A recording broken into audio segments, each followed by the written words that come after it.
കഴിഞ്ഞ നിയമസഭാ തെരഞ്ഞെടുപ്പിന് മുൻപാണ് നെടുങ്കണ്ടത്ത് ഇലക്ട്രിക് ക്രിമിറ്റോറിയത്തിന്റെ നിർമ്മാണം ഉദ്ഘാടനം നടന്നത്. 2 മാസം കൊണ്ട് നിർമ്മാണം പൂർത്തീകരിക്കുമെന്നായിരുന്നു പ്രഖ്യാപനം. മുമ്പുണ്ടായിരുന്ന ഗ്യാസ് ക്രിമിറ്റോറിയം പൊളിച്ചു നീക്കി അതേ സ്ഥലത്ത് തന്നെയാണ് പുതിയ കെട്ടിടവും അനുബന്ധ സൗകര്യങ്ങളും ഒരുക്കുവാൻ നിർമ്മാണം ആരംഭിച്ചത്. എന്നാൽ നിലവിൽ 1 വർഷത്തോളമായിട്ട് നിർമ്മാണം മുടങ്ങിക്കിടക്കുകയാണ്. ആകെ 30 ലക്ഷം രൂപയാണ് പദ്ധതിക്കായി പ്രഖ്യാപിച്ചത്. നിർമ്മാണം പൂർത്തിയായില്ലെങ്കിലും ജനറേറ്റർ സ്ഥാപിച്ചു. നിലവിൽ ഇതും ഉപയോഗിക്കാതെ മഴയത്തിരുന്ന് നശിക്കുകയാണ്. നെടുങ്കണ്ടം ഗ്രാമപഞ്ചായത്തിൽ LDF ഭരണസമിതി 2 മാസം കൊണ്ട് പ്രവർത്തനം ആരംഭിക്കും എന്ന് പറഞ്ഞ് കൊട്ടിഘോഷിച്ച് ഉദ്ഘാടനം നടത്തിയ വൈദ്യുത ശ്മശാനമാണ് ഈ പുറകിൽ കാണുന്നത്.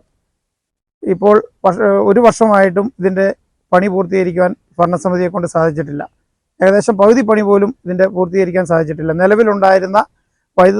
നിലവിലുണ്ടായിരുന്ന ശ്മശാനം പൊളിച്ചു നീക്കിയിട്ടാണ് പകരം ഇവിടെ പുതിയത് വൈദ്യുത ശ്മശാനം പണിതുകൊണ്ടിരിക്കുന്നത്.